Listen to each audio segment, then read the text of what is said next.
There's 10 or 12 up here. If we're not, standing's fine too.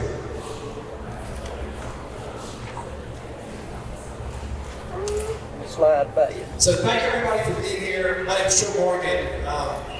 My training during the day, I'm a vascular surgeon. And one of our other hobbies is we make beer. And this is Pretoria Fields Brewery, and welcome to Pretoria Fields. Our goal is in every glass to show off South Georgia agriculture. We show off agriculture, sustainable farming, natural resource management, and we do that through partnerships with you. So I appreciate everything you do every day that you do it. I want to start out with a few thanks for making this possible. We got our Tri-Est who's here tonight. See the advertising and talk to them in the back. Thank them for being here. There's several representatives. Representative Camille Hobson is here. Thank her for coming. I didn't see Representative Sims. She's here. Okay. Thank her. Is Winifred Dukes, Representative Dukes here. Thank them for their support, and all the county commissioners and state representatives for making this possible. Because passing the bill, I think, is going to be great for the state of Georgia. To start out tonight, we have several different speakers. We'll start with James Morgan. James is our Ag Extension Service agent, and he wanted to say a few words to start us off. So this is James Morgan with the Ag Extension Service.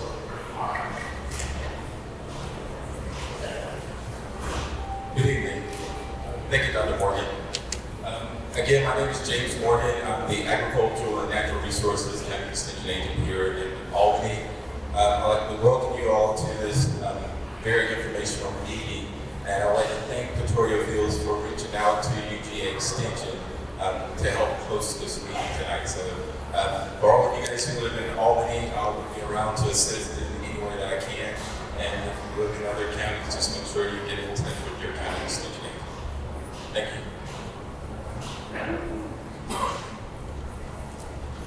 Appreciate it. So,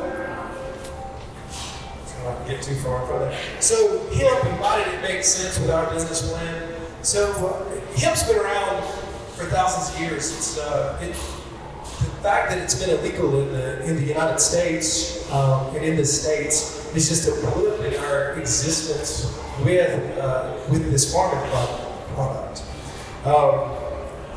And there's no doubt from the medical background that having it legal and being able to do research on it is going to be a good thing for both my patients, as well as South Georgia farmers. So it makes sense in several different ways of why Pretoria Fields is supporting this as well as getting involved in the business. Our next speaker, having a little bit of trouble with our. Is Dr. Timothy Coulomb. Dr. Coulomb is going to talk a little bit about the overview of growing hemp in South Georgia and his experience with doing it in several different parts of the state. So y'all, please give him a little bit of welcome here, put your hands together. Dr. Coulomb, coming down, UGA.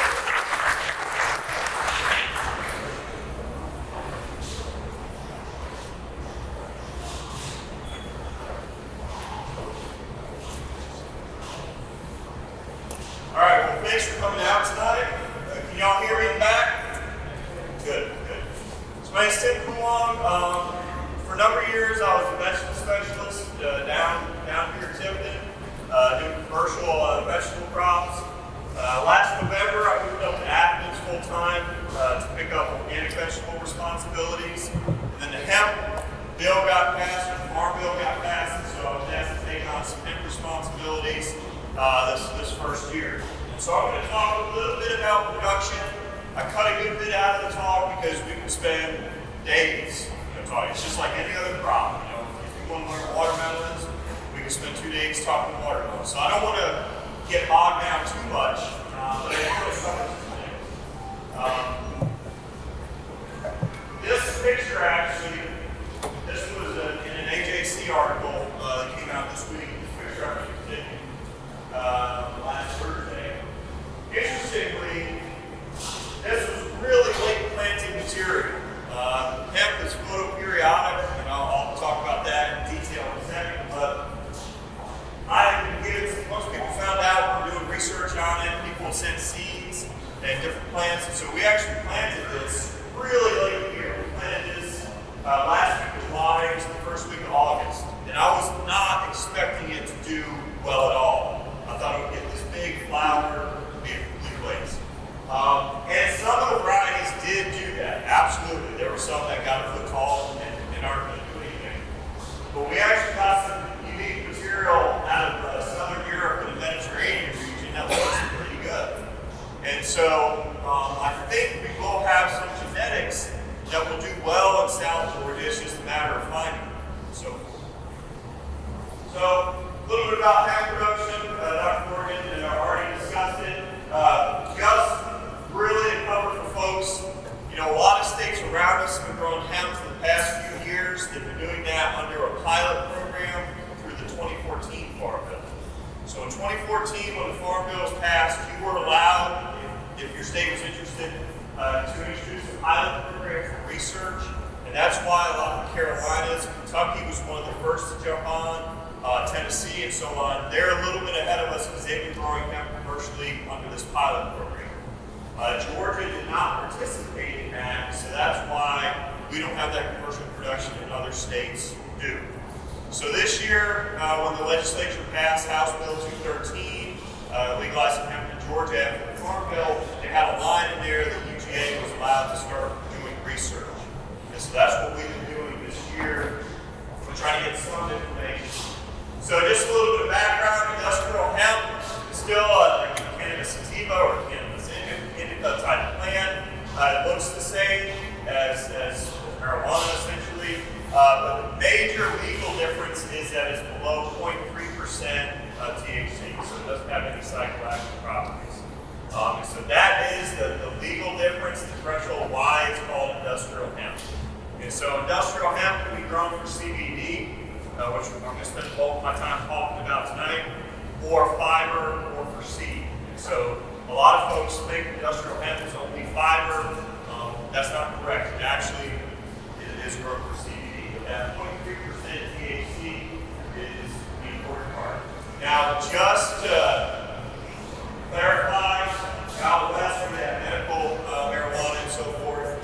A lot of those products are 15 to 20% or higher in terms of THC. So we're talking orders of magnitude difference in THC levels.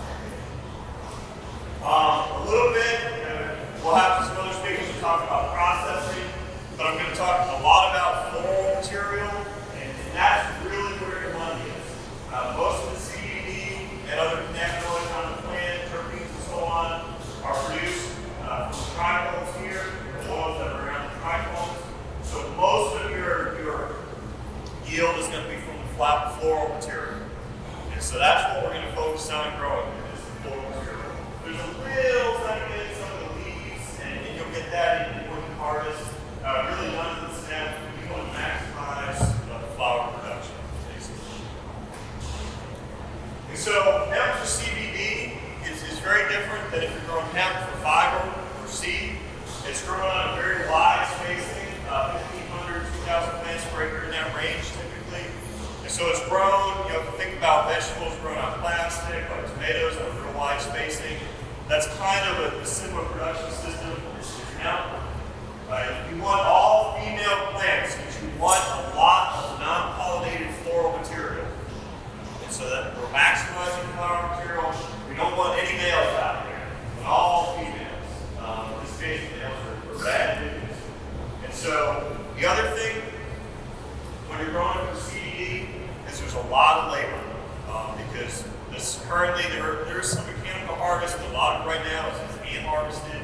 You strip the plants, you dry it like wood tobacco, you can make it a barn like early tobacco wood, and so on. And so Now for fiber seed, it's grown in a much denser concentration, much more like a row crop. We're not going to spend much time on it. Right now, most of the interest is in CBD because the margins are higher per acre. If we do have some industry that comes in that would have need for fiber, certainly that's something we could do. But you would want to keep your fiber production very far away from your CBD because your fiber is going to include males, and if you pollinate your production for CBD, you're going to ruin your yields. So, fiber has a low margin, has potential for a lot of acreage. Okay, we just need an industrial application. This is actually a simple structurally insulated plant panel made out of fiber used in concrete. So I'm going to talk a little bit about our field research results, kind of intermixed in some production information. This year we were able to start after the governor signed the bill in 2019. We had 5 main trials, 3 locations. We had them up at our Blairsville station up in the mountains. We had them in Watkinsville near campus, and then down here in Tiffin. So the trial in Watkinsville had the most varieties because I'm there every day. It's easier for me to monitor. I've got more labor. And in Blairsville and Tiffin, we had around 12, 13 varieties in those locations and so forth. And we had all the same 12 in all those locations. More in Watkinsville. We also had that late trial that I put out again in Watkinsville that I wasn't expecting much from, but it did all right. And then also some autoflower stuff that I'm not going to get into. So trials are currently being harvested. We're drying and stripping to get our biomass data. I can tell you right now that Watkinsville dried to about 10% biomass. Depending upon variety, I've had between 600 and 2,000 pounds per acre. I would say most of our varieties are falling in that 12 to 1,500 pounds per acre range in terms of 10% biomass material. Blairsville plants are huge. Just because it's a big plant doesn't necessarily mean you're going to get more flower, but our yield is probably going to be at least twice what they were in Watkinsville up there in the mountains. And then Tiffin is probably going to be a little bit lower than Watkinsville in terms of yield. And so we're also going to analyze CBD and THC levels because the other thing that I wanted to mention is that as farmers, you'll get paid on your CBD yield. And so it's biomass plus your CBD concentration. So you can produce a heck of a lot of biomass, but if you don't have any CBD in there, you're not going to make much money. And so a lot of what you're doing is going to be to maximize CBD production as well as obviously keep those below that. Here's a shot of Blairsville 2 weeks after we planted it. We said real wide spacing. I was talking to the Trias folks at the beginning, and this ground was not ideal ground for laying plastic. This is not at all nice looking plastic. Usually it's laid a lot better. This has been in pasture for a number of years. Pretty heavy dirt, it's pretty rocky, kind of river bottom land up there. We planted this, I believe it was about June 11th or so. One of the things, hemp flowers over short days, and it's around 14 hours since that cutoff that's going to induce flowering. So if you put a plant in way early in the spring, it's going to start flowering before we get that 14 hours. So in Athens, our 14-hour day length is around May 18th, mid-May, and then it comes back down to 14 hours in late July. And so if you were to plant some of these plants, let's say down here, you can put peppers in the ground down here in late February, if you were to put hemp in, if you don't have any sort of supplemental lighting, that very well flowers as soon as it's in the ground. So you want to be real careful about that. There's some autoflower material that you can do early.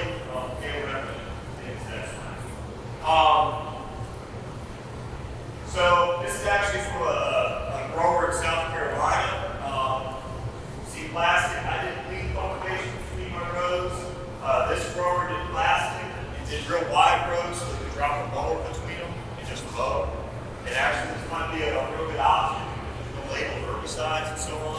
Our rows are too tight to be able to do that. And these plants get so big it's hard to cultivate over them. And so again, also I want to point out the differences in varieties. There's tremendous differences in growth of these varieties. This is a pretty new industry.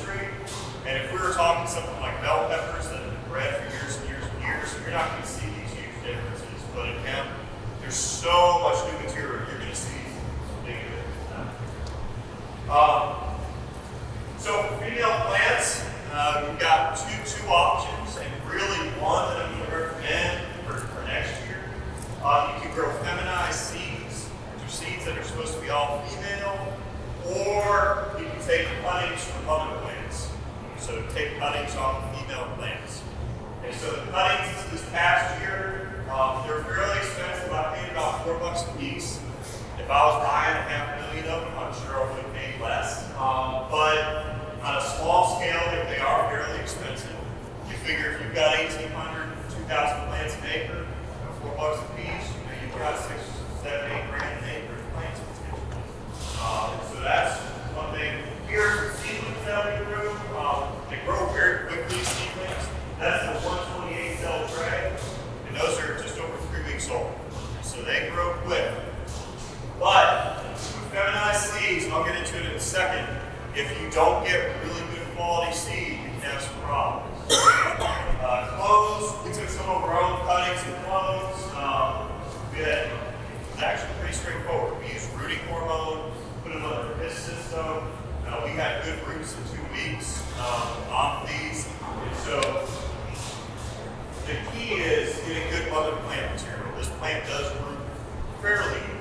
So it's, I didn't do the best job, and I had over 70% take on these. I think next year going into it, we'll be probably procuring a lot of plants from out of state because it'll take a while for greenhouses to really get up and get the mother plants going. And so given the short window that people are going to have, I think that's probably going to be something that happens. If the other alternative would be that some of our greenhouses partner with some out-of-state growers who procure mother plants now, and then just bring them in. This plant has a tremendous root system. These plants are just a couple weeks old, half root on some of these plants.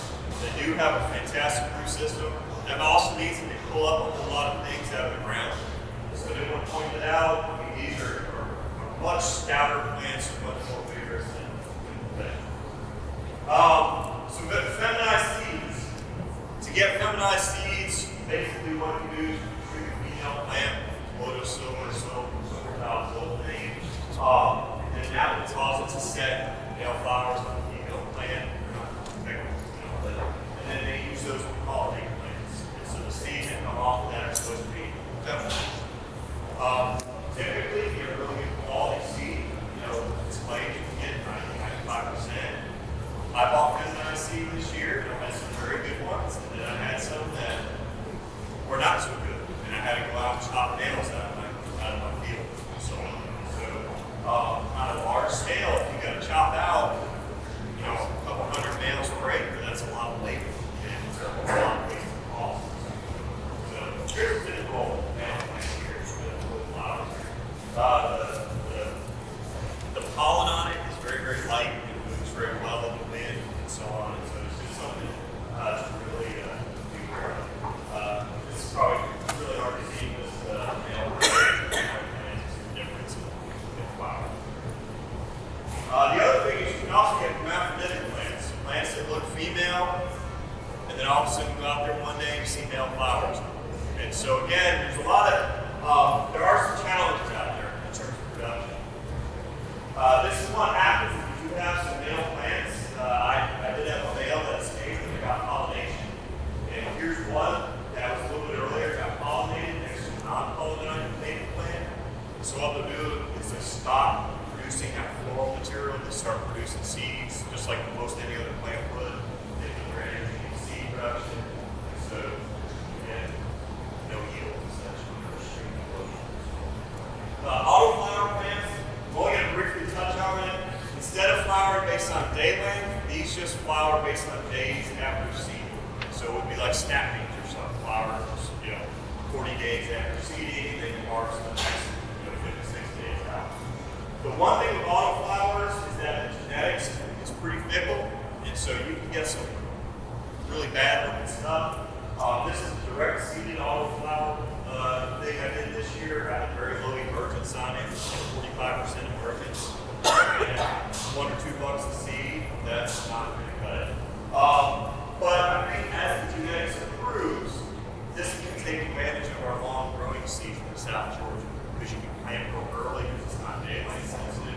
get that crop out of the field and do multiple crops. But I think the genetics just isn't there yet. A couple of other things in our production. There's no labeled synthetic chemicals. So right now, the products that are labeled are able to be used.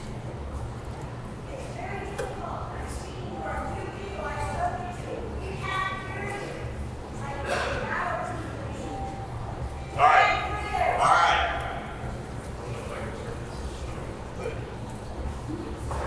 Can you hear me now? All right. All right, so there's no labeled chemicals, synthetic chemicals for production of this.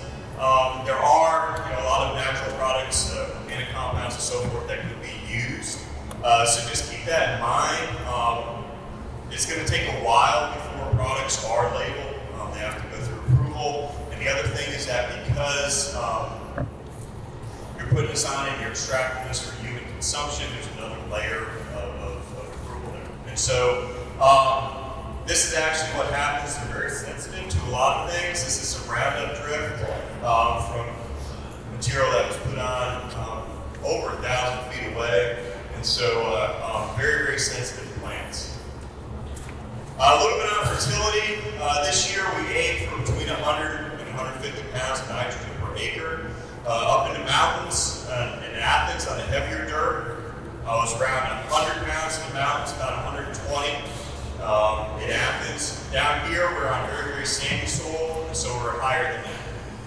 And so irrigation, we aim for about 1 inch a week, but this plant, if you're going to go one way or the other, it likes it a little bit drier, and so on.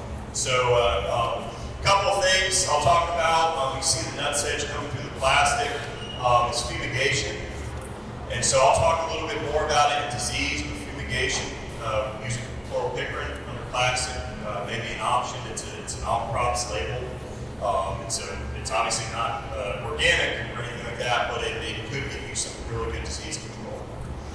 As far as pests go, hemp russet mites are a pest in most hemp-producing regions. We actually were fairly lucky this year. We didn't have any russet mites. My colleagues down at the University of Florida did have some russet mites, and I'm sure there'll be a problem here once we get production on a larger scale, and they cause disfiguration here and so forth. The hard thing is that they're very hard to control. If you had a synthetic product like abamectin or something, they'd be easy to control, but organically they're very difficult to control. Budworms. Budworms are kind of a generic term for any worms that are in flower material. And so this year we found bollworms, armyworms, several different species of armyworms. We also found corn earworms in there. And they get into the flower material, completely can destroy your yields. We did spray with some DTs like diatom and so forth. We were able to get ahead of them, but they absolutely can be a problem. They can be a major problem. Botrytis, we were fortunate. It was fairly dry in the later part of the season, and so we didn't see much botrytis. And so we have a little bit in the material that's drying now in Blairsville because it's getting cool there. It's very wet at night and so on.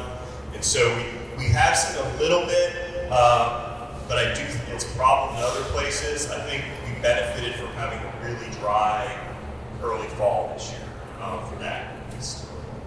Other pests, Cercospora leaf spot, we had a little bit of that up in Blairsville. Probably the biggest disease pest we had was southern blight, Sclerotia rauxia. It was very significant in our fields in Watkinsville and in Tiverton. And now part of that was probably field history. We had a history of vegetable production in those fields for a number of years. In Blairsville, we didn't really see much, and that was going into pasture ground. But this is the soil-borne fungus here. You see it on the side of the plant, and it caused a lot of problems for us. This is actually Watkinsville. Some of our plots, we had 100% loss of plants. And it's a pretty major disease. And so, this is not a pest-free plant. It's probably more forgiving than some other crops, but I don't want folks to assume that they're not going to run into any pests or anything. in this, because this really, the plants got nice and big, we had flowers on there, and then they went down. A little bit on the hemp and the environment. This is Blairsville in late September. This picture of me standing between the plants. That plant's probably about 8 feet tall behind me. You see they're pretty vigorous. They completely closed over between the rows.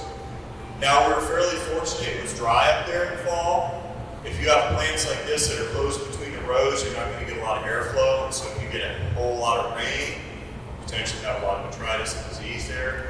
But in Athens, this is the same exact variety, taken probably about 10 days-ish or so earlier than this picture. And so you can see they're still vastly different. A little bit on plant size and vigor. That's another potential negative thing. Here's a very large plant up in the mountains. It's probably about 2.5 inches around. But with that size, if you get any wind or anything that comes through, here we had a lot of stem splitting and plant splitting after a windstorm we had. And so that is something to be aware of. It can be somewhat, I guess, brittle to a degree and lay over. We had a little bit of flowering delay in Tifton compared to Athens. This was a little bit variety dependent. I think there may have been a little bit of heat delay. Eventually they did flower, but it was a little bit delayed from Athens. Said climate will play a big role. Here's the same variety planted in Tifton. This picture was taken a day apart. And this is up in the mountains. So, but this variety ended up doing fairly well in Tifton. Again, you're aiming for floral material, so just because it's a huge plant doesn't necessarily mean you're necessarily going to get that much. Like I said, direct seed, the one direct seed we trialed this year with autoflower type variety, I don't think our seed quality is quite there where it needs to be. We had 43% germ and a lot of variability in our standard bigger plants and stuff. And so this is more definitely down the road type of production thing. Like I said, I do think that there are possibilities with direct seed down the road. With these smaller autoflower type plants, you can get in there and cultivate, potentially maybe get around using plastic and so forth, because these plants don't get all that big.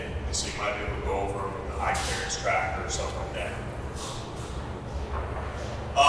At harvest, this year what we did, because we didn't have the resources to do chemical testing right now anyway, was we took samples of the flower material, put it under a dissecting microscope, and we were looking at the color change as it changed from kind of a clear color to more amber. They're getting close. If you're farming this commercially, I would recommend that you take samples and send them off to a lab. And that way you'll get your CBD levels and you'll get your THC levels as well. What you want to do is maximize your CBD without going over that threshold to be illegal. And so if you think about it, if you're growing any crop, trying to increase your biomass, your productivity 30% is really hard to do. You know, let's say you're growing watermelons and you try to bump your yield 30%, that's pretty difficult to do. But if you harvest this material right and you get your CBD levels, if you go from 9% to maybe even 12% or something like that, just by the timing of your harvest, you can increase your yield because again, you're yielding that product per acre. And so doing testing, sending it off to the lab to get those numbers, I think would be pretty critical in terms of value for what you're doing. So we hand harvested most everything. We dried it. We've been drying it in barns. Earlier this year on our early harvested material, it was pretty warm. We were in the 90s. And so it dried fairly quickly to that 10 to 12% moisture range. We still have material in Blairsville that's drying. Now it's getting pretty cold. It was down in the 30s there last night. And it's very dewy in the morning, so it's taking a lot longer to dry down. So we are drying it down under ambient temperatures. Folks up in South Carolina I visited with are drying it in an old chicken house. They've got the fans on and so forth that are pulling a lot of air in there. Obviously they have a lot more material, it takes a while. Then after drying, you can bucket, you can strip it. this is a picture of one of my students working with something that's a munch machine. You put it through and it strips the material off. We've been also stripping it by hand. Basically, you don't want to damage those flowers and so forth. You don't want all those trichomes to come off because that's your profit. But you've got to get it off the plant somehow. And this machine, it's a little bit slow because you see how small that stem is. So we got to go through and cut every stem off that plant to feed it through, and that takes time. And so there's a lot of labor here. We actually ended up hand stripping some of our bigger plants because it ended up being a little bit faster for us. But there is a big labor requirement at harvest. You know, growing this isn't a tremendous amount of labor. Plant is pretty quick. It's not a high plant population. But at harvest, there are some significant labor requirements. Curing, drying. This is a shot of a plant up in Blairsville. This is a 10-foot ladder. So just show you how big some of those things got up there. We're hanging them in a barn. But again, this is a lot of biomass. And when you do the economics of it, maybe a plant a third of this size that might yield a little bit less, in terms of economics, might be better because you're using less labor to strip that. And we still have to figure all that out. I mean, it's a very young industry. But that was a real quick overview. I don't want to go on too long. Got a lot more information we could cover, but I know we've got a lot of folks to talk tonight and packed out. So.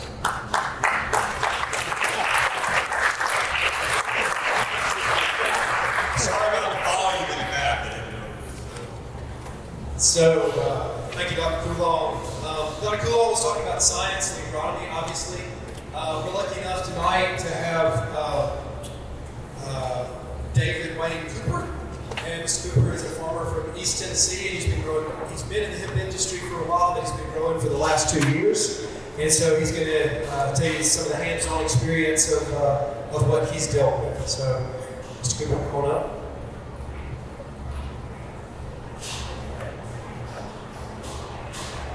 This is going to be fun.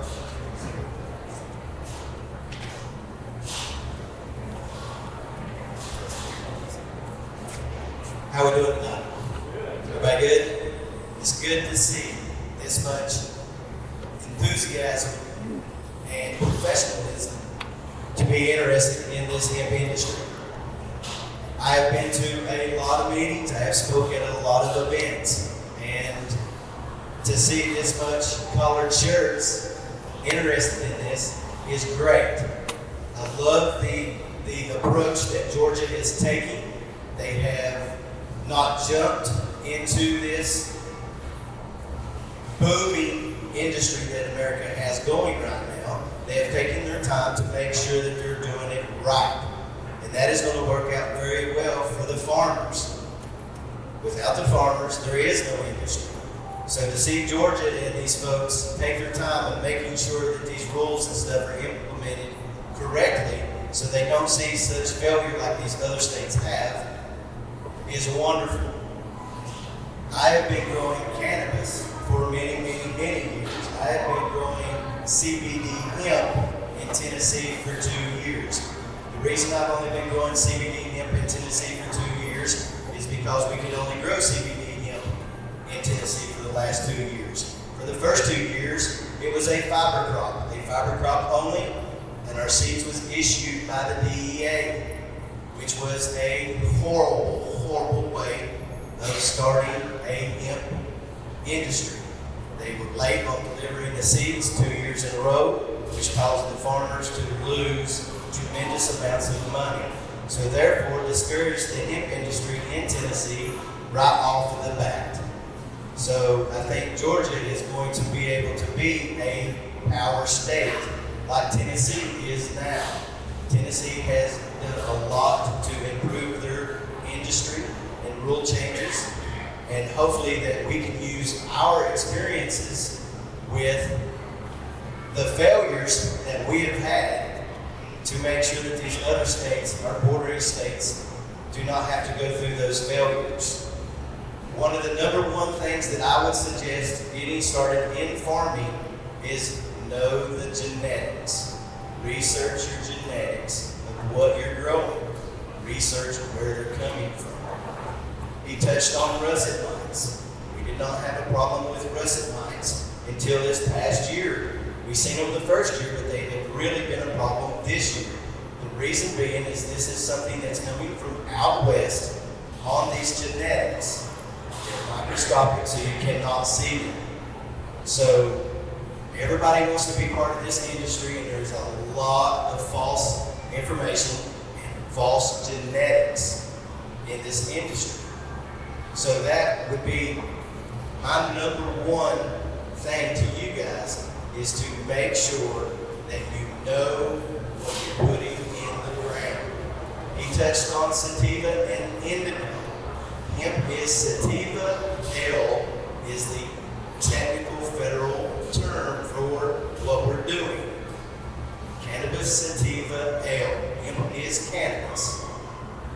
So sativas grow fast and tall and lanky and are very airy. Air can travel through this plant very well. Indicas grow short and dumpy and very dense. That does not allow air to travel through them. So in high moisture areas, indicas are very tough to be able to get all the way through their cycle, because they get so dense, they want to mold. And mold is probably the number one problem in the cannabis industry, whether it be powdery mildew or some kind of molds. So I would suggest all of you being first-time farmers to make sure that you can be successful. Grow something that you're going to be successful. Don't overwhelm yourself. This is 3 times harder than tobacco ever thought about being. If any of you has done tobacco, you know it's tough. Well, this is 3 times tougher. The reason being is there is no infrastructure for this industry yet. So it's up to all of us as farmers to try to figure out what works best for us. This bucker that you showed, a mother bucker, $20,000. And we can bucket shove it faster by hand. I've got the bucking and shucking on my mind. That's what I've been doing for the last 3 weeks, from daylight to dark. My warehouses has been running, and drying and making sure that this plant goes to market. It is a huge thing in the industry. Yes, most people can grow this plant. It's a very sensitive plant, but it's a plant. You stick it in the ground, it's going to grow. But there's a lot of varieties, a lot of variables in this. So take your time with it. You know, don't just jump in it and say, oh, I've got 50 acres, I'm going to plant 50 acres in it. Don't do that. Take your time, go at it with due diligence. Make sure you do your research. This thing is sensitive. Like I was talking to Tony earlier, I can take the same genetics and give it to every one of us. And every one of you are going to produce something different. That is going to have some kind of characteristic to it that is going to be different, whether you live right next to each other. Did the battery just go in? If you live right next to each other, there's just so many different ways of going about farming and your business models. For one, that is going to change the plant. This is a very high energy plant, so the slightest little thing it picks up on. So everybody in here can grow, say, the sweetened variety. It may be 6 foot tall at your farm. It may be 3 foot tall at your farm. You may be getting 1.5 pounds per plant. You may be getting 1 pound per plant. You may be getting 4 pounds per plant. It's all going to vary. Everybody's techniques are going to be different. So for me to stand up here and say, plant this plant on a plant this plant on a 6x6. I don't know that. I can't tell you that. Everybody's business model is going to be different. How are you going to take care of the weeds? That is a big thing. I totally suggest doing the biodegradable plastic with drip tape. Try to get these rows as close as possible. So when it does grow up, it becomes a canopy. Therefore, you're not dealing with weeds. Weeds can be very detrimental to this hemp crop. I've seen lots and lots of loss from people planting this stuff and getting overwhelmed with weeds. This hemp farming is tough. I've had battle after battle after battle after battle. These daggum worms, they can eat the sweetened plant at this farm and won't touch it at this farm. I don't understand. There's got to be some research done on this worm. With these worms, the corn worm being the worst, and it's because there's so much corn being grown that they're everywhere. And they love the hemp. I think we need to get Bill to figure out how to extract these things. They're full of green stuff. And the best way that I've seen to get rid of them is literally picking them off. And picking them off 5 acres, 1 acre. That's a tough job. So there's a lot of people that are having success. There is great money in this industry. And what Georgia's going to be able to do is they're going to be able to work with people that are in the industry and that have already learned by mistakes, because all the hemp farmers are dead and gone. We're all learning. Anybody that's in this industry that says that they know it all, get away from it, because they don't. So I suggest finding people that you can work with that's very reputable, like the Trias back here, very reputable company. They have been versatile on making sure that they can take care of the hemp farmers when it comes to planting and being able to be versatile in the field. They have fumigation products that they offer, irrigation kits that they're doing, which is a great business model, especially for the new farmers. How many of these in here are going to grow more than 5 acres?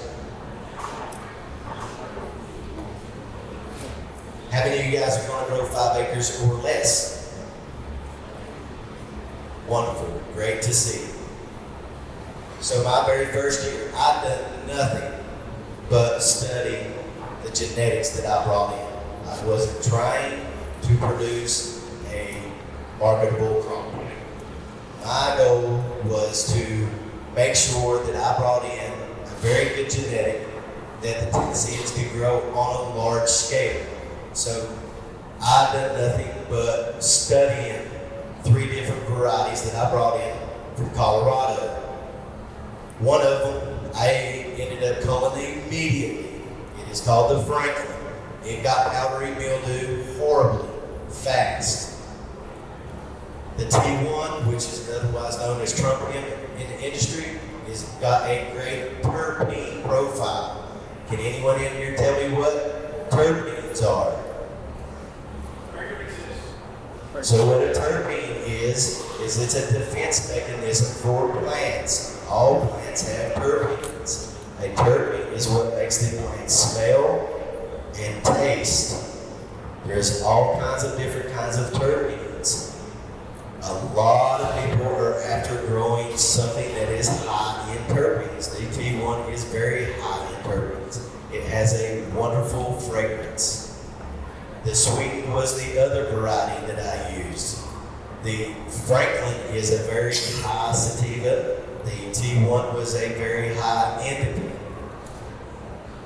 I ended up calling the T1 this year after finding out that the cornworms love it too. So they destroyed a $400,000 crop of mine in about 2 weeks. So back to the genetics. Even though I had the T1s on that crop, I had T1s somewhere else that didn't get touched by the worms. But it's horrible for powdery mildew. The sweet variety was excellent. It done very well. It's very resilient to powdery mildew. Didn't really have any kind of bug problems on it. It does like to grow very big. Something as a farmer that I've learned this year, I thought, oh, look at my big old beautiful plants. And then I had to harvest those big old beautiful plants.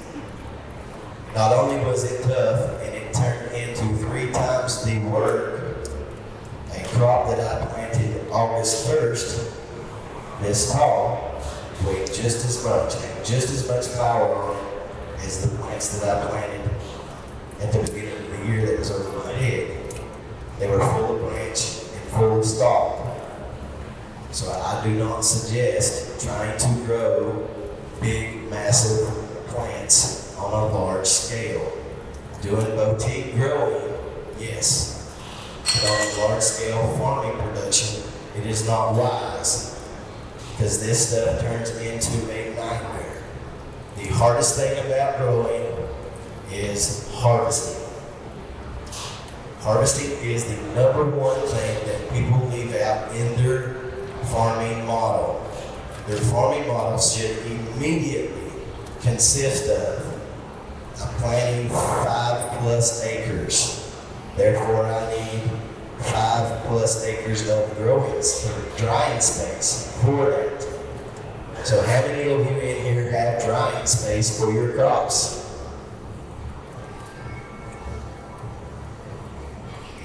So that should be in your business model. You should know how you're going to get this plant to market. Not just sticking it in the field and saying, I've got a crop. You got to worry about getting it to the processor. So therefore, you have to get it harvested correctly and get it dried correctly. 90% of the people will fail in this after growing a beautiful crop. Can anyone tell me what the number one tool for a hemp farmer is right now? This part of the year, in harvest, the number one thing that a farmer should have right now is this. This is a moisture meter. Something that I seen lacked in my state this year. Farmers keep telling me, I've got plenty of material to sell. Okay. Do you have a moisture meter? No? Well, how do you know your product's ready to sell? Go ahead. I think it differ on that quickly right there. I think the most important is going to be a lighted microscope to judge your trichome. So that is something that is going to take a lot of skill. It takes many, many years to be able to look at that trichome and tell exactly when it is ready to harvest. But yes, that is a very, very inexpensive tool that all farmers should have. As a matter of fact, I heard the professor up here speaking, and I had mentioned in the background that all farmers should have a loop, a jeweler's loop, so you can yourself go to the field without having to send it off for test results every time you think it's ready to harvest. You should have a loop and know what you're looking for in the trichome. The trichome, when it first starts coming on, is very clear. As it starts maturing, it will fall and turn an amber color.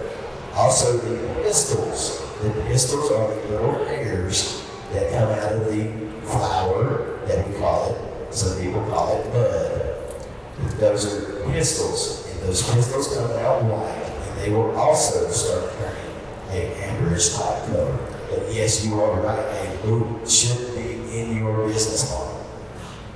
But you can also get away without using a loop by just kind of looking at the plant. You're not going to be able to judge it to the T of when the CBD is spiking in comparison to just looking at it. But you're never going to get your product to market without it. You can lose a crop within 24 hours of hanging this stuff, it can mold. Lots of airflow. If the farmer doesn't do his job, then Bill can do his job. Bill does a very, very fine job. He produces some of the best product that I have seen in the United States. He takes his time, he does his due diligence, and that's what it takes to be successful. That's why we are here for you guys today, is we want you guys to be successful. You guys got a great program going on, and it's good to see you guys want to take this slow approach, something I've not seen in other states. Everybody wants to jump in head first, and they have lost their tails. We went from 225 growers in Tennessee last year to over 4,000 this year. So the growth is coming across America. 2018 Farm Bill, 10 years, federal government says that's worth $862 billion. So we gotta have some good farmers. So, what questions would you guys ask a real hemp farmer? Any questions at the end? We'll have some chance to do some questions at the end. Thank you guys.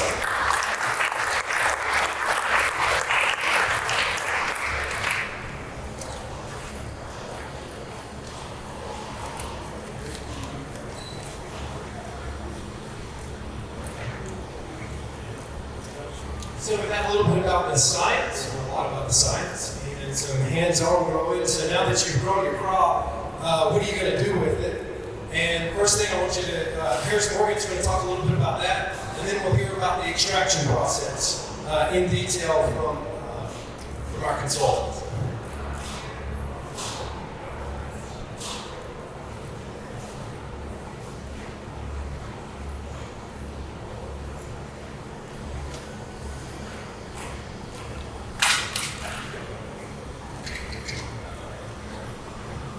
Y'all here. I want to thank y'all all for coming. We have talked about the growing, and now we're going to talk about trying to sell it. And to me, that's probably the most important part of the whole thing, is we got to be able to sell what we grow. We can grow everything pretty much that we've got. I want y'all to take 2 or 3 parameters in what I'm doing. We're going to base everything that somebody grows. They're going to make 1,000 pounds of biomass per acre. So in order to make 1,000 pounds of biomass per acre, we're asking you to plant somewhere around 1,000 clones per acre. In order to plant 1,000 clones, living clones per acre, you're going to need to plant about 1,200. And that 1,200, you're going to lose about 10% of them. So that's the reason we've been asking. So we want to base everything that we're talking about on 1,000 pounds. There are 3 methods that you can take to sell this stuff that we know of right now. And this is taken from our consultant, Bill Hall in Tennessee. You're selling it, the first thing you can go in to your extractor or to Pretoria Fields, which is going to be an extractor. Take it in and you can get your money right off the bat from selling the biomass and walk away with a check and go home. That's number one way. That way, today, the average price of this stuff is going from $30 to $35 a pound, and that's what it is today. That'll give you somewhere, if you've got 1,000 pounds, that'll give you somewhere around $30,000 to $30,000, $30,000 to $35,000. It's going to cost you $10,000 to $15,000 an acre to grow this stuff. So you're talking about you'll come home with a little bit of money in your pocket. That's the number one way. The number 2 way is to take it and go all the way to extraction, through the extraction process. You will own the product. You will take it and you will pay for the extraction, and you will pay a percentage to a salesperson for selling it for you, somewhere around 10%. So it'll cost you around $27 a pound to process it, and it'll cost you about 10% to sell it. So you've got somewhere around $30-some thousand in 1,000 pounds. There are 3 different products that you get out of distillate out of the processor.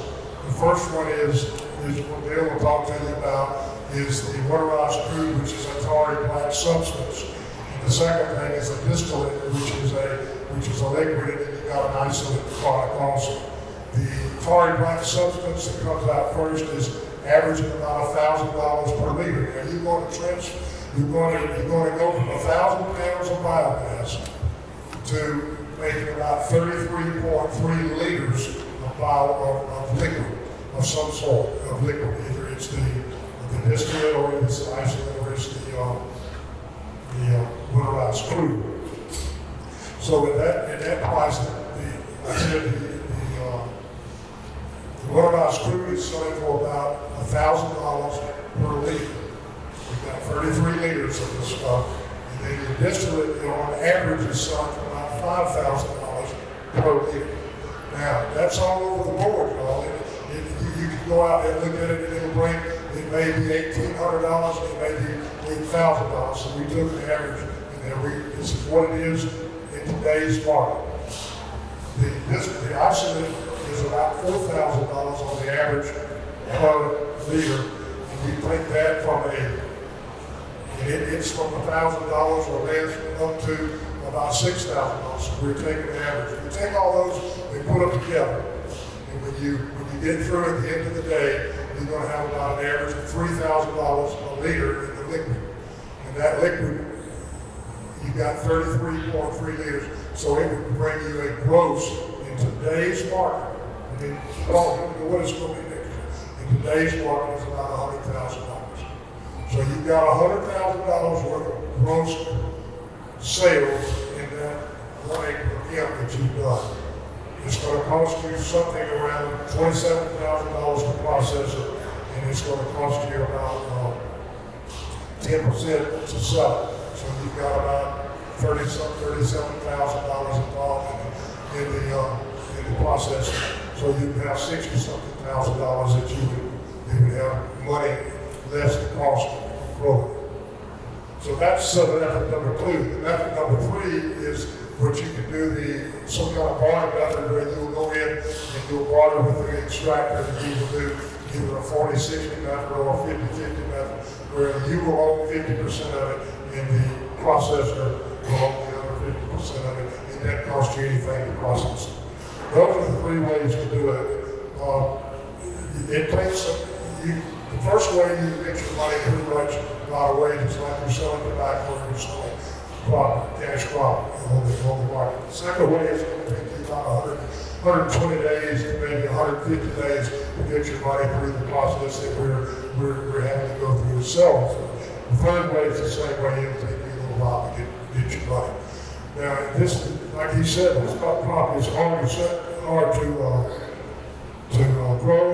It's for us to help you sell it. We're going to have a sales team involved in going out and creating a market, on a wholesale market or a worldwide market, and we're going to create a wholesale market in the United States. And we're doing a retail market now, and we're beginning to process it. So we're going to be able to sell it. It's just going to take some time for us to do it. Thank you.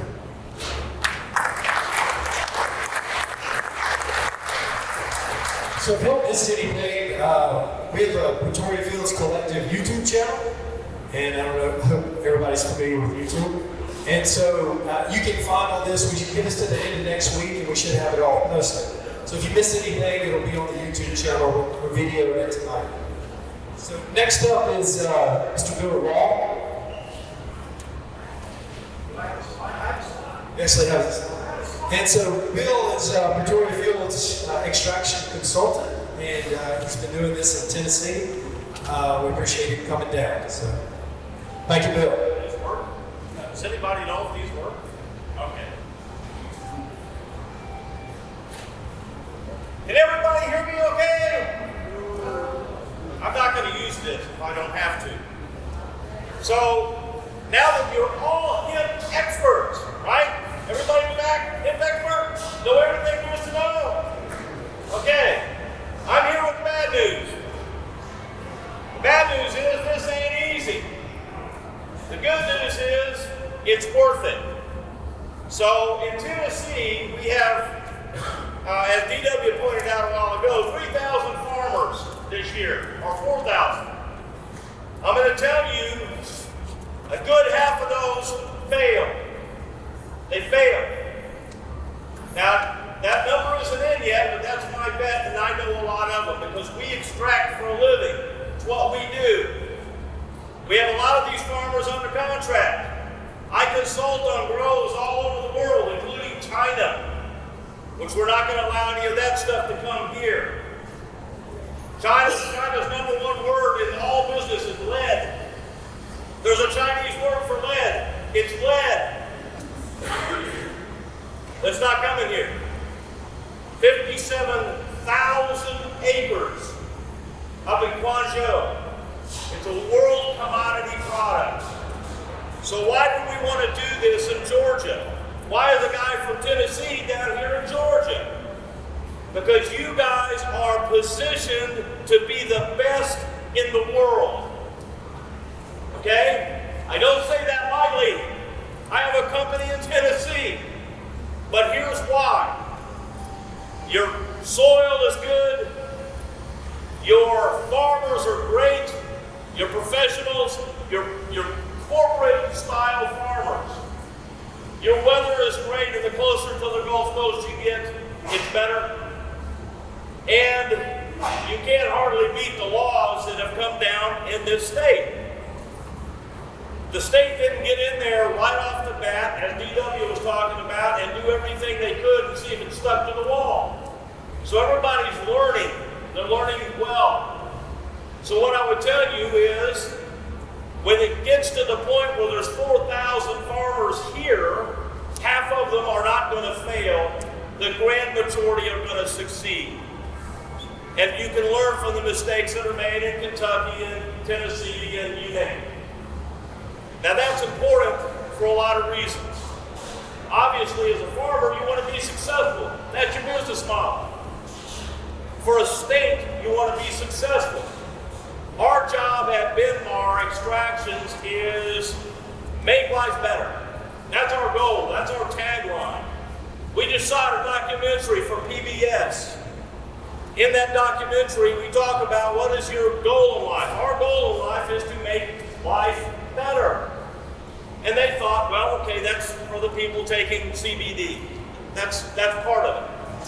If we can lift up the economy for the farmers, for the ancillary businesses that come in around to support the farmers, for the people that support the extraction side, for the people that are selling this and using this and bottling this and you name it, we have improved lives for everybody in the state of Georgia. What does Georgia have that makes it special? Georgia grown. Georgia grown means something. It means something everywhere in the United States, but let me tell you folks, we have customers in Germany, in Australia. We have customers all over. Georgia grown means something, okay? That's what we have to do, is give them the very best product that can come out of Georgia and be Georgia grown. I don't want to BS you for a minute. It's not easy. Now there's a rumor going around that if you throw hemp seeds in a field, that gold pops out of the ground. Not so. Not so. But I will tell you, if you work this and learn it right, it's very, very lucrative. There's a lot of headroom in it. So let me explain some of the things that are going on, and I'll try to go through this real quick because I know you guys are learning out of a fire hose tonight. So I'll keep it simple. It takes a lot of work, and it takes a lot of study. Now we have some great things going on down here in Georgia. Why do I say we? Because I am working here with Pretoria. We are putting a #1 Class A world-class extraction plant in, and we are going to be here to support what you guys are doing. I worked a little bit now with Dr. Coulon and gotten to know him. He gets it. He understands how this works. We get it. We understand how this works. And we're here to support you guys. And guess what? For the first year, we're going to try to help you through getting that first grow in the field and getting it out of the field. After that, something magical happens. Happened in Tennessee, it's even going to be greater here. We're going to learn from you. Nobody knows farming better than you people that farm every day of your life. So I'm not going to sit up here and tell you how to farm. I'm going to tell you the intricacies of this plant. Once you get it, you're going to figure out the ways that work best. Some of the things that we know, we've got the Trias guys back here that do fumigation in there for weed control. We're working with them out of Tennessee, met with them a lot. What they do works. We know that. Putting plastic down, we know that works. But there's 2 or 3 farmers that have come up with some other real unique things that we're finding out, gosh darn, that works too. We didn't think of that. Well, the reason we didn't think of that is because we're not farmers every day on their land. We're farmers every day on our land. We're doing something different. By the way, I am a farmer. We had a 100-acre grow this year. DW over here, wherever he went, he's a farmer as well. Very successful one. All you folks are going to learn a way to do it, and then next year you're going to figure out a slightly better way to do it. That's when it gets exciting. So I have all the faith in the world that this is going to be just an incredibly good deal. Now we're going to do more of these seminars. In Tennessee, we do them every year on the grow side. Then when it comes to harvest, we do them again. And here's why it's important you understand this. There's more mistakes that happen in harvest than there is in going in the ground. You can ruin a tremendous crop by harvesting it wrong. Okay? So right now we're going to concentrate on getting you in the ground, getting the plant to come up, and then we're going to start talking about some things later on in the season about how to bring it out of the ground and make it a money crop for you. The only thing that anybody here is concerned about, I can tell you all day long about all the good things that I want to do in my heart. We do them every day. But if we can't make money, if this is not a monetizing event for you, it's all for naught. Okay? So one of the edges we have here, with Dr. Coulon on board with his knowledge and with the guys at Pretoria and their commitment to doing it right on that end of the processing, our availability to come in here and help you and consult on the grow, and the laws that the government have put together for you here in the state of Georgia, is you have the opportunity to be the best in the world, and it's a global crop, folks. I'm not kidding. And that's what I expect to come out of here. I've met a lot of farmers so far. I've been doing this with these folks for several months. To a T, to a person, there's not a farmer I haven't met in this genre down here that doesn't do an absolutely incredible job at what they do. Now, I'm not trashing my guys up in Tennessee because I love those guys up there, but I've been on some farms out here and looked at what they're doing, and my gosh, they're incredible. They're incredible. So I took a bunch of pictures and took it back to Tennessee and said, guys, can you do this? So I'm stealing a little knowledge from you folks. What I want you to understand, I don't want to get deep into the woods on a bunch of technological gobbledygook. You've heard enough of that. What I want to tell you is that there's a huge industry here. We're going to work with you to get it right. We're going to work with you every step of the way and help you turn this into a monetizing event. So stick with us here in Pretoria. Let's get through all of the things we need to do here to learn how to get it in the ground. And then as the year goes on, we'll have these seminars to teach you how to get it out of the ground and maintain that monetizing event. Understand a few things. It's a new industry, and this is a new startup business for each one of you in this. So it's going to do this. It's a roller coaster. So every time it comes up to here, guys, I want y'all to throw your hands up in the air and go, "Hey, we're having a great day," because it's going to come back down here. It's going to do that for a couple of years. Please get used to it. Then it will level out. Why will it level out? Because those that can't do it well and those that don't put the energy on it, they're going to fail. Right? Like Tennessee. It's going to leave these Georgia-grown farmers down here to pick up the slack. The food industry, the alcohol and drink industries, the sports drink industries, That's just now getting the hockey stick. So the end consumer is going crazy over this, and they will for several years. Okay? My background is medical. That's where I came from. Was the chief technology officer for a medical research company for years before I came to this. So I can tell you there's a ton of medical breakthroughs that Dr. Morgan can tell you about as well.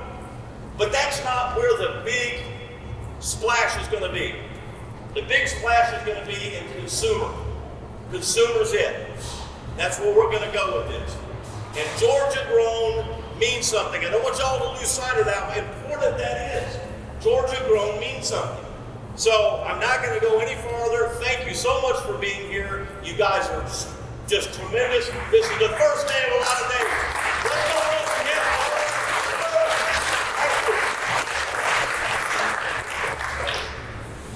That was awesome. Thank you, Bill. Next up is Albert Etheridge. Albert heads business development for Pretoria Fields, and he's been putting together our extraction plant, and he's going to talk to you a little bit about the legal work. He also put together everything that happened tonight, and so I want to thank him, and Abby McIntosh, Tom Vess, and everybody else. I'm sure I left somebody out. Punlin, Shara, who helped. So y'all thank them before I forget. So.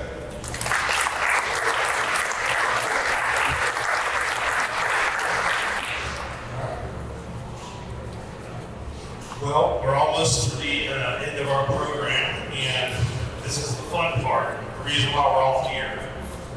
The way that the state of Georgia set up the law is that in order to farm, you got to be connected with a processor. In order to process, you got to be connected with farmers. Everybody understand that? Yes? We're the only state in the Southeast that's set up that way. And the way they put that together is because they've seen so many different things going on around the country where, just like Bill just said, at the end of the day, farmers are failing. And Gary Black didn't want to see that happen. Our great legislators didn't want to see that happen. So they've all come together and they came up with a plan that we all have to work together in order to be successful. So we are here today. We want to bring you in. We want to feed you. We want to give you a little bit of education on what's going on in the state. And then we wanted to talk to you guys about becoming partners with us. I'm going to talk a bit about the licensing in a minute. But the big thing is that we want to work with you. Different organizations, farmers, and all walks of life. Trias, we've been talking with them about getting involved in all of this with our fumigation, with our irrigation. They are all over the Southeast, and they're experts in that. But at the end of the day, we have to work together in the state of Georgia to make this successful. And so we're going to be hiring agronomists, bringing them on board to help everybody be successful. We're going to have folks like Bill and DW and other folks around the Southeast helping us be successful. We're going to have seminars, 3 or 4 months out right now before we can even plant. And so there's going to be several growing seminars before that. Dr. Coulong's going to be involved with us on that as well. We're going to walk every step of the way through the testing process, just anything and everything you can imagine. And then, like you said, the harvesting. And then what we're going to do on the other end of that, not only are we going to be farming, but we're also going to be processing. And that's taking the oil and getting it out to market for people. And CBD is a real thing, folks. It really does a lot of great for a lot of people. Our bodies have a system that respond to it, and it really makes a profound difference in everybody's lives. So, the state of Georgia has submitted their rules to the public. They got comments back from 71 folks, and then they turned around and sent their plan and all those comments to the USDA. I talked to the USDA today. They have basically submitted everything to the White House, the Office of Management and Budget. I called those folks and talked to them as well. And right now, they're trying to get their entire plan together for everything they're about to publish in the next few weeks. The associate administrator I talked to at the USDA, she said they are reviewing all the state's plans so that they can go ahead when there's USDA rules are approved by the White House. Everything will drop there, and then it should then turn around and come back to the states. At that point, if everything is kosher with the state of Georgia, we'll see those approved by the Secretary of State. And, about 3 weeks later, they should be made public, and then the licensing process will start.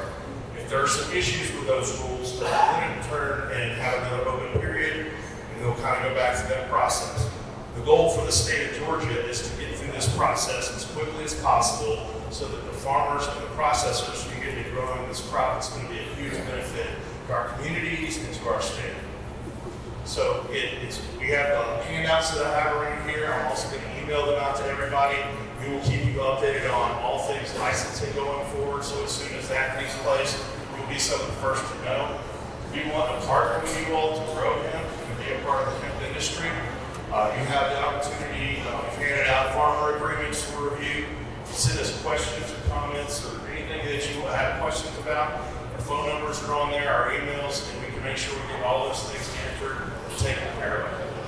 So that's the long and short of it. It should be in the next few weeks. Hopefully all of the stuff from the USDA will fall in place in the state of Georgia, and then we'll be able to start rocking and rolling here in the great state of Georgia. I just want to thank our legislators for all that, and Commissioner Black, and we appreciate you guys taking the time to come out here tonight. And just want to turn it over to Dr. Morgan for some Q&A, and just thank you again for being here.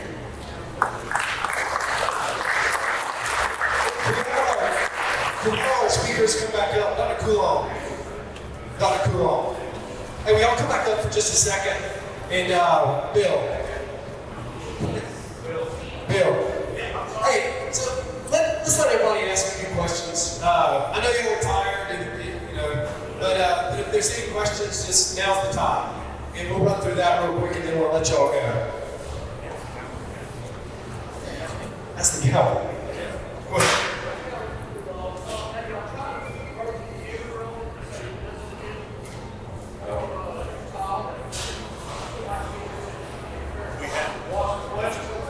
The question was, have we tried any growth inhibitors like PICs or something like that on it to keep it short? Short answer is we haven't. We've done some stuff in the greenhouse. It's not labeled right now. Just a few studies, like just imagine the stuff to keep the plants small in there. But we haven't done the PICs yet. You can dip. There's techniques that you can do to keep this plant small. Yes, sir. What spaces would you use on your plants? The question was, what was our spacing? And so we were a little bit limited. I mean, our tractors are set on 6-foot centers. So that's water plastic was laid out with 6-foot centers. And we did 4-foot in a row. So it's a little bit higher population than some folks are using, a little bit lower than others. But we're 6x4s.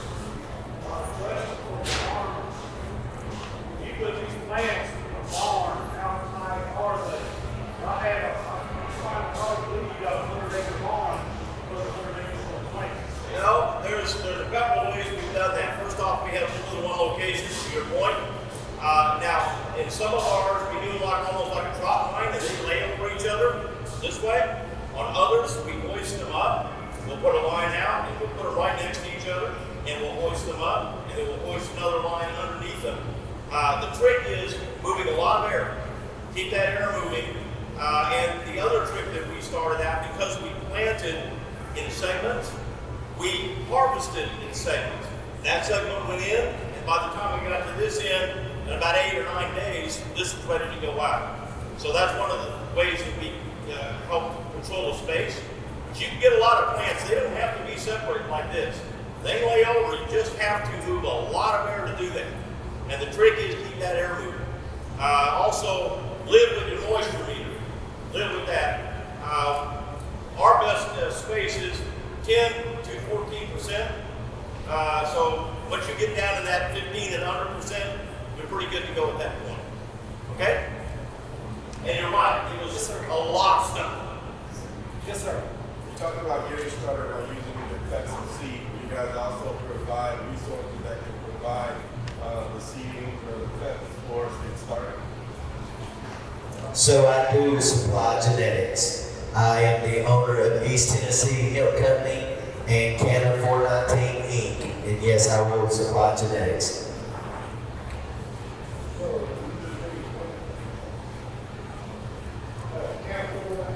Yeah, exactly. Exactly. I do that. Yes, sir.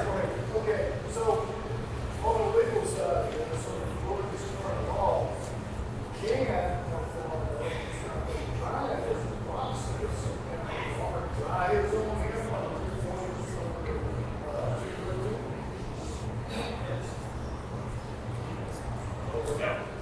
We spent a lot of time up there at the state talking with them back and forth on these laws that were going on.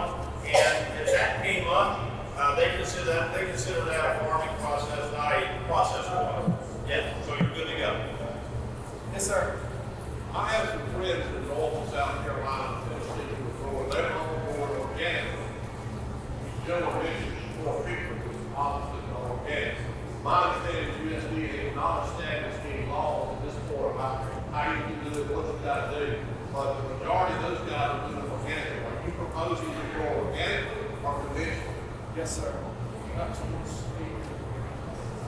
Well, there's a couple of things, and I'll let DW talk about the process, but as far as the marketplace goes, we have machines that we have set off that are USDA certified organic machines, just like we were doing hops, which by the way, we do hops. And we have farmers that are organic farmers. They do other stuff, so they do their hemp in that manner. Now, the same thing. Say again? Why is it differential between organic and conventional? Right now, it's almost zero, but it's going to over the next couple of years, that's going to start having some impact. Now, I'll let DW talk about the process, but as far as the market goes, I think that may be answering your question. Well, let me answer it from the medical standpoint. So what you're talking about is a product that people are going to be consuming. So pregnant, one of the things it's good for is hyperescribed air, which is pregnant ladies who have nausea. And so it's a universal extractor, meaning that organic chemicals and heavy metals that are in the soil, it's going to pull them all out. And then you're allowing that to be taken in by a pregnant mom. That's not a good thing. And so one of the things that Bill was talking about that we have a problem with it coming in from China is that it's all contaminated with lead. And so we're going to do everything we can to make sure that doesn't happen. I hope that answers that question. So that's the reason it needs to be organically grown, is to prevent both the organic chemical contamination as well as the heavy metal contamination that it might. The process you're using is organic, whether you're certified or not. The process is organic. The plants are a mediator, like you've never seen before. So to the point, it's very, very important that you do a lot of full panel testing in this stuff to make sure that all of those bad things aren't in there. So make it organic. We're all medical professionals, so we're just not going to take it unless it's of high quality because of that reason. Yes, sir. My question is concerning the biomass. You had stated that there's potential to get about $30,000 to $35,000 per acre for just selling it directly to the processor. So my question is this: is that going to be the plant that's locked off, dried, and gone to, or do we have to bucket and trim the flower? Speak to the process, Bill. Okay.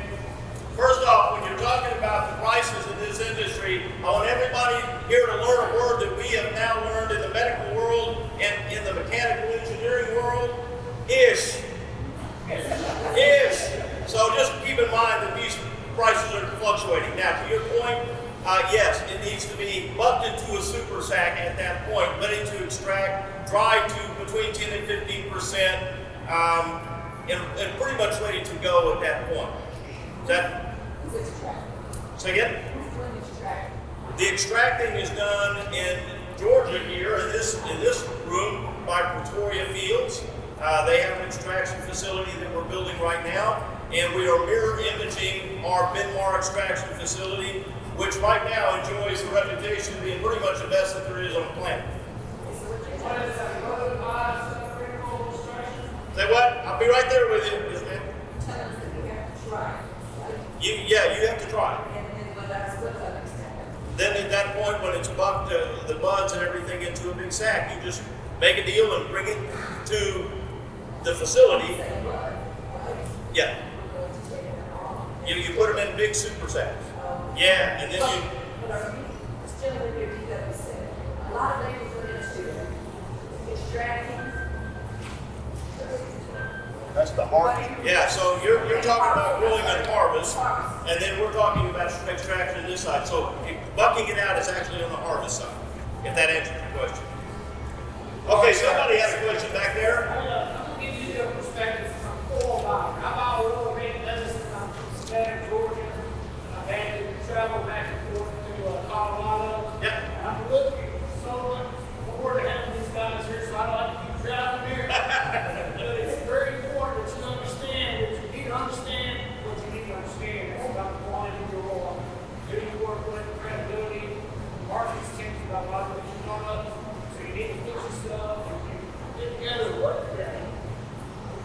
product. And aesthetically, it's compliant. I sell CBD oil all around the world. And it's my medicine. I make it. I blend it. It's not simply. When I found out these guys, I got really excited about what we do with working. We create Georgia as a credible CBD producer, collecting against farmers. I go to other farmers and like medicine too. Nothing better quality what you're looking for an extraction.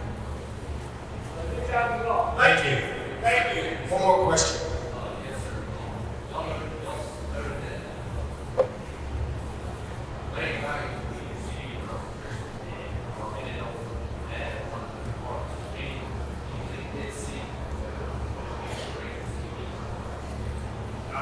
There's a lot of things you can look at. Oh yes, there's all kinds of tricks to the trade. Yeah. I mean, all kinds. So One of the reasons we're going to have more of these get-togethers so we can walk through. I couldn't stress this enough to put into your business model to pay someone of knowledge to help you. That will make sure you're successful. Every farmer that I deal with has been successful. The biggest thing is sort of know what you don't know. And once you figure out what you don't know, then find somebody that knows it.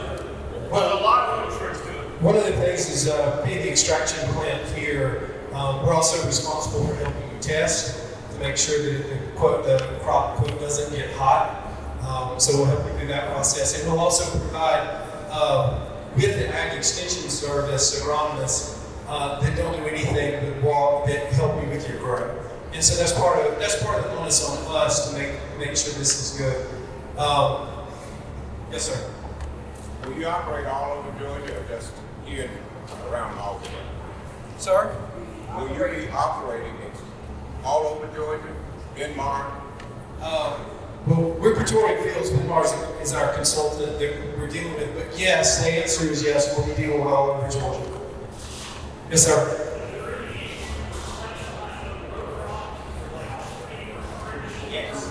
Yes, chemical residual, and in fact, your land needs to be fallow for about 3 years. So it's really new land is probably the best to go through that. What about how many times do you rotation? How many times do you go in behind him? That is the problem. And that goes back to being organic with pest control, because when you plant tomatoes in the same row 3 years in a row, you ain't gonna be making any money. So that's the question I've had about too long, is this reasonable from a pest control standpoint in our climate? Is it realistic? Pest control, going crop after crop after crop. The pest control is problematic for everything we grow.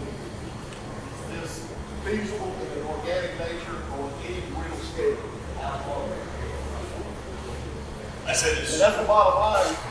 So Here to hog, to home, is it feasible to organically? You know, right now, there's not really anything synthetic labeled, right? So the only difference between our grows basically this year and organic grow would be that we use 10, 10, 10, and 5, 10, 15 fertilizer. we can't use that. That's not organic. So you'd have to go with organic fertilizer. That's realistically, that's the main difference between what we did and certified organic this year and stuff. Because all the BT and stuff we use with worms, that's all on reproofs. So it's almost 8. I'll cut it off right now.